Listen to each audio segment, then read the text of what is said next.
New tonight, the Trump administration turns up the pressure on securing elections across the country, less than 24 hours after President Trump spoke to the nation on the same issue. Everybody should know that their vote counts.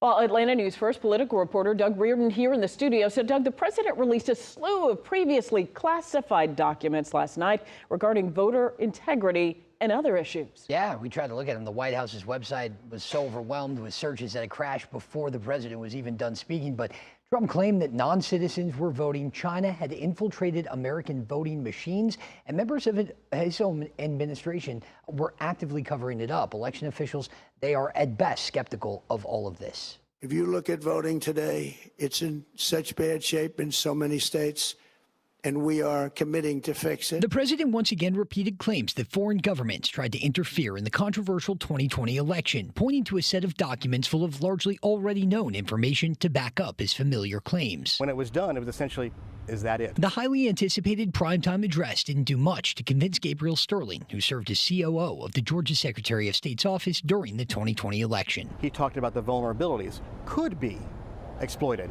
Well, the vulnerabilities in any system could be exploited, and every system has vulnerabilities. That's why you have people, processes, rules, and laws, and training around it so that they won't be exploited. The president stopped short of claiming the 2020 contest had been stolen from him, but his words carried real-life weight Friday. Department of Homeland Security Secretary Markwayne Mullin said there could be consequences for states that don't make safety upgrades to their election systems. Meaning that if these states want a grant and they want to be reimbursed to work or to run federal elections, they're going to have to implement security issues. Georgia lawmakers were quick to react. Congressman Mike Collins defended the president, saying, quote, "Our right to free and secure elections should be protected relentlessly, and every American should be alarmed by our enemy's ability to disrupt our elections and jeopardize our right to vote." Senator Raphael Warnock was more blunt about the president's words. The president is rehashing his demented fantasies about an election being stolen in 2020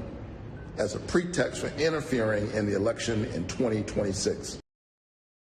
And at the end of his address, the president urged Congress to pass his Save America Act, which would require proof of citizenship to vote in United States elections. And speaking to Secretary of State Brad Raffensperger last night, just a few minutes after Trump wrapped up, he told me that Georgia was the first state to audit elections for non-citizen voting, and that it has gone very well so far. Guys, back to you.